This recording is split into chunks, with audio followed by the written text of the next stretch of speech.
ओम शांति।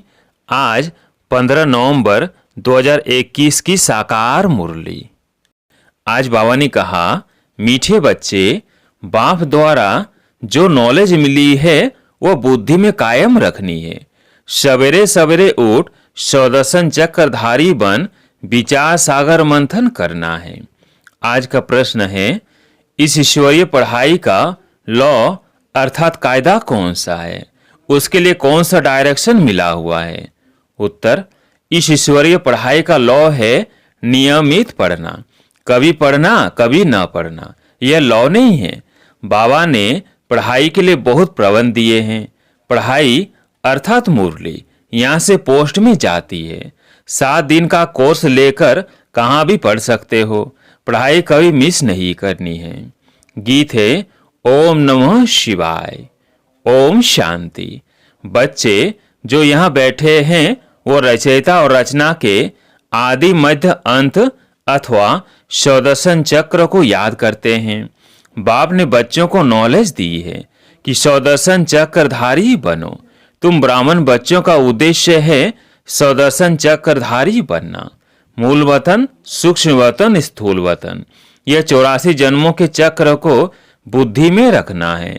दूसरा सब बुद्धि से निकाल देना है। अभी तुम बच्चों की बुद्धि में है। बरोबर बाबा ने हमको सूर्यवंशी चंद्रवंशी बनाया था, फिर 84 जन्म लिए हैं। चलते फिरते उठते बैठते यह 100 आत्मा को बाप का और रचना के आदि मध्य अंत का ज्ञान है।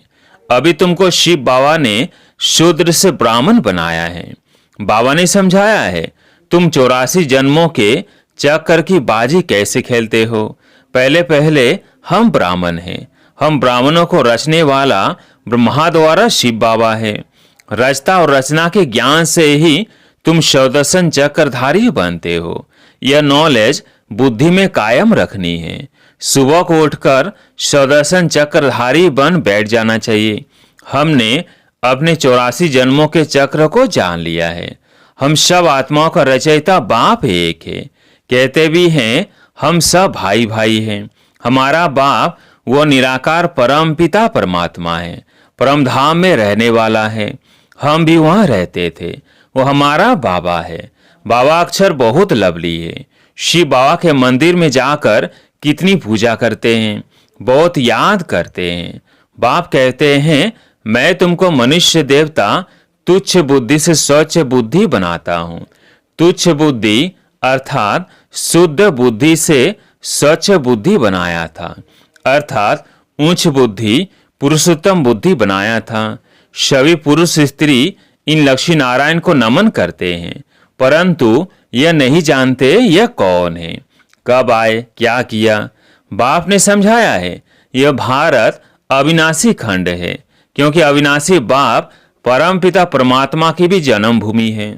पतित पावन सर्व के सदगति दाता का जन्म स्थान है, तो यह हुआ बड़े से बड़ा तीर्थ स्थान। इतना नशा थोड़ी किसको है कि यह परम पिता परमात्मा की सर्व के सदगति दाता बाप की जन्म भूमि है। पतित पावन की जयंती भारत में हुई है। शिव जयंती मनाते हैं तो जरूर शिव का जन्म यहीं होता है। यह भारत बड़ा तीर्थ स्थान है, परंतु ड्रामानुसार किसको पता नहीं कि हमारे गॉड फादर अथवा माता पिता पतित पावन सर्व के सदगति दाता का जन्म स्थान है। इसलिए भारत भूमि को वंदे मातरम कहते हैं, अर्थात इस भूमि पर यह बच्चियां जो श्रीमत से भारत को स्वर्ग बनाती है, उनको यह नशा रहना चाहिए कि श्रीमत पर हम कल्प कल्प भारत को पैराडाइज बनाते हैं। जो जितना श्रीमत पर चलेंगे उतना ऊंच पद पाएंगे। भारतवासियों ने कल्प की आयु लाखों वर्ष लिख दी है। तुम जानते हो बाबा जिसका यह भारत जन्म स्थान है, उसने जो धर्म स्थापन किया उसकी है गीता। गीता किसने गाई यह भारतवासी भूल गए हैं। कितना फर्क हो गया है। कहाँ निराकार शिव और कहाँ श्री कृष्ण। तुम जानते हो कृष्ण की आत्मा जो गोरी थी वह बहुत जन्मों के अंत के जन्म में तमो प्रधान बन गई है। फिर इनमें प्रवेश कर इनको सो श्री कृष्ण गोरा बना रहा हूं। इसलिए कृष्ण को सांवरा और गोरा, श्याम और सुंदर कहते हैं। यह सतयुग का पहला नंबर सुंदर प्रिंस था। इनकी महिमा है मर्यादा पुरुषोत्तम, अहिंसा परमो धर्म। भारतवासी ये नहीं जानते कि राधे कृष्ण और लक्ष्मी नारायण का आपस में क्या संबंध है। बाप कहते हैं, अब तक तुम जो कुछ पढ़ते आए हो उनमें कोई सार नहीं है। अब तुम सम्मुख बैठे हो, जानते हो बाबा 5000 वर्ष के बाद हमको फिर से राजयोग की शिक्षा दे रहे हैं। सारी दुनिया कहती है कृष्ण ने गीता सुनाई। बाप कहते हैं कृष्ण में सृष्टि के आदि मध्य अंत का ज्ञान ही नहीं है। कृष्ण की आत्मा ने आगे जन्म में यह ज्ञान प्राप्त किया है, अब कर रहे हैं, जिसका नाम मैंने ब्रह्मा रखा है। उनके बहुत जन्मों के अंत के जन्म में मैं प्रवेश करता हूँ। तुम मर्जीवा बने हो ना। तुम्हारे अव्यक्त नाम भी रखे थे, अब नहीं रखते, क्योंकि बहुतों ने फारकती दे दी। बाप का बनकर नाम रखाकर भाग जाए, यह तो शोभता नहीं है, इसलिए नाम देना बंद कर दिया। अब तुम ब्राह्मण बने हो, प्रजापिता ब्रह्मा के बच्चे, शिव बाबा के पोत्रे हो। बाप कहते हैं वर्षा तुमको मुझसे लेना है, तुम मुझे याद करो। इनका यह बहुत जन्मों के अंत का जन्म है। सूक्ष्म वतन में जो ब्रह्मा दिखाते हैं वह तो पावन है। सूक्ष्म वतन में प्रजापिता तो हो नहीं सकता। बाप समझाते हैं यह व्यक्त है, झाड़ की पिछाड़ी में खड़ा है, यहाँ बच्चों के साथ योग में बैठे हैं। पवित्र फरिश्ता बनने के लिए तो सूक्ष्म वतन में दिखाना पड़े। यहाँ भी प्रजापिता जरूर चाहिए, वो अव्यक्त और यह व्यक्त। तुम भी फरिश्ते बनने आए हो, इसमें ही मनुष्य मुझते हैं, क्योंकि यह है बिल्कुल नया ज्ञान। कोई भी शास्त्र आदि में यह ज्ञान है नहीं। भगवान एक है, ऊंच से ऊंच परम पिता परमात्मा, सब आत्माओं का बाप। उनके रहने का स्थान है परम धाम। उनको सब याद करते हैं कि आओ, हमारे ऊपर माया का परछाया पड़ गया है, पतित बन गए हैं। यह बातें नए की बुद्धि में बैठेंगी नहीं। अब तुम रचना के आदि मध्य अंत को जानते हो। सतयुग में हम बहुत थोड़े राज्य करते हैं, वहां धर्म की बात हो नहीं सकती। शास्त्र में कितनी बातें लिखती हैं, परंतु उनमें कोई सार नहीं है। सीढ़ी उतरते उतरते अब अंत में आकर पतित बने हैं। अब तुम जंप करते हो, उतरने में 84 जन्म लगे। जंप सेकेंड में करते हो। तुम बच्चे अब राजयोग सीख रहे हो, फिर शांति धाम में जाकर सुख धाम में आ जाएंगे। यह है दुख धाम। पहले तुम आए हो तो बाप भी पहले पहले तुमसे मिलते हैं। यहाँ बाप और बच्चों, आत्मा और परमात्मा का मेला लगता है। हिसाब है ना, हमको 5000 वर्ष हुए बाप से विदाई लिए।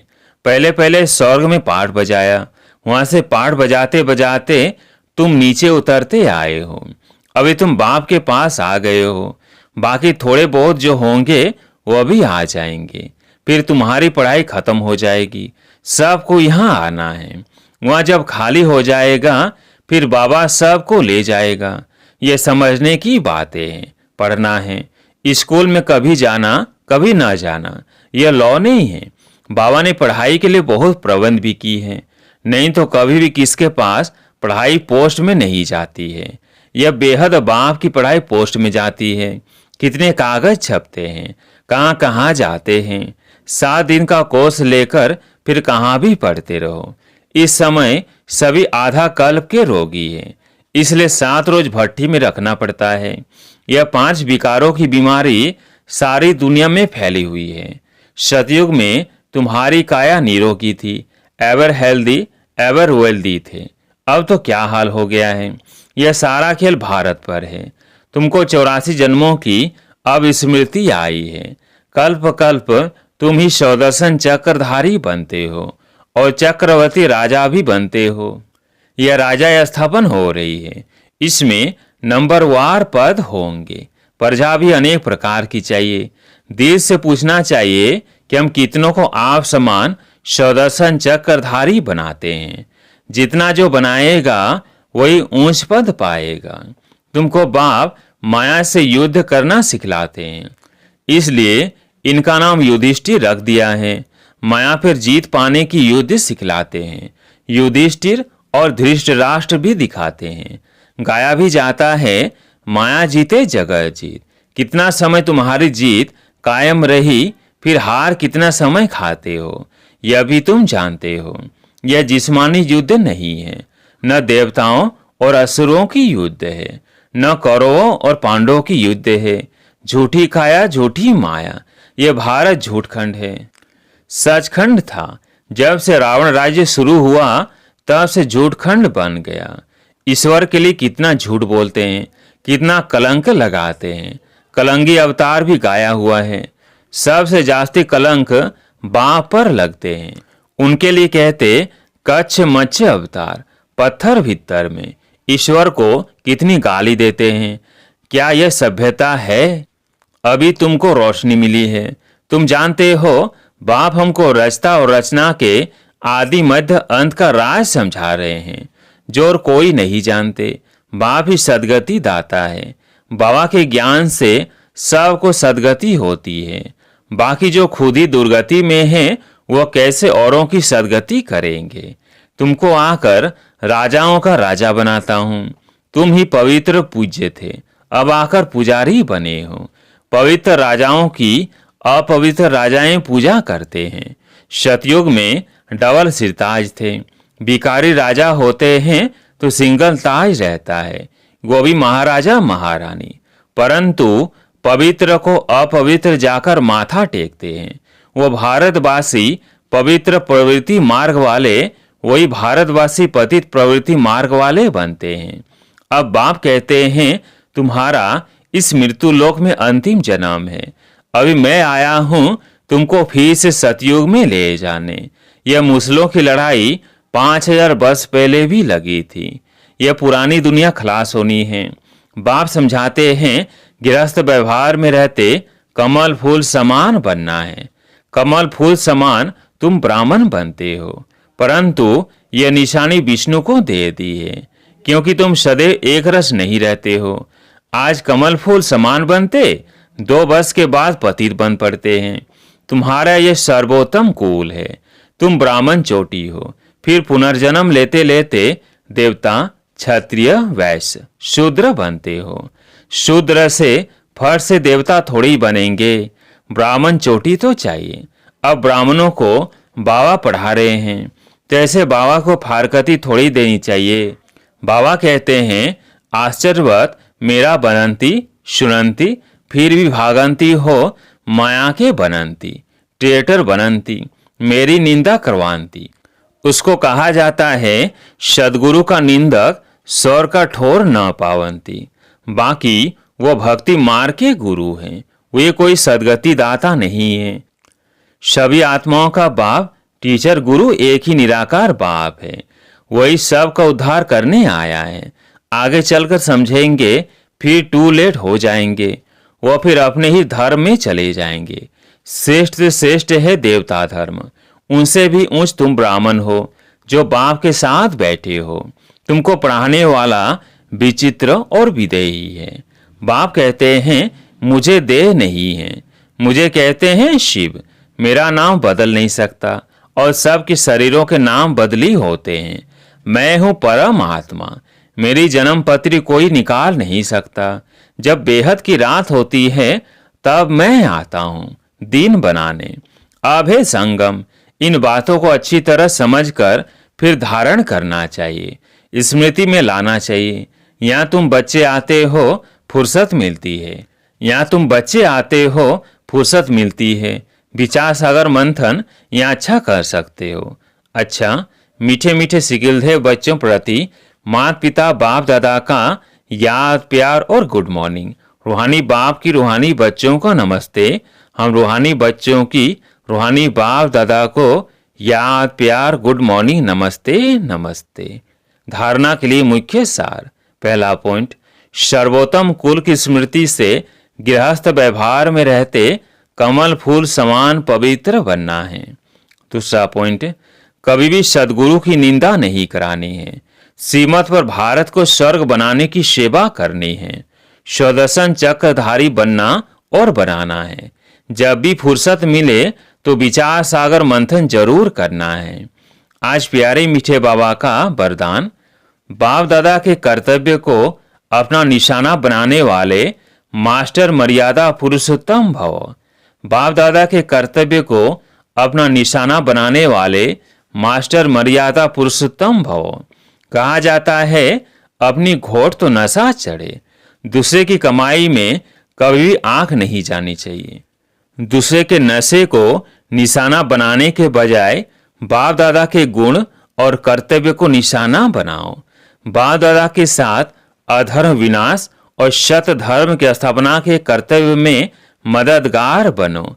अधर्म विनाश करने वाले अधर्म का कार्य व दैवी मर्यादा को तोड़ने का कार्य कर नहीं सकते। वे मास्टर मर्यादा पुरुषोत्तम होते हैं। आज का स्लोगन है, नॉलेजफुल बन, व्यर्थ प्रश्नों को स्वाहा कर दो तो समय बच जाएगा। नॉलेजफुल बन, व्यर्थ प्रश्नों को स्वाहा कर दो तो समय बच जाएगा। अच्छा, ओम शांति।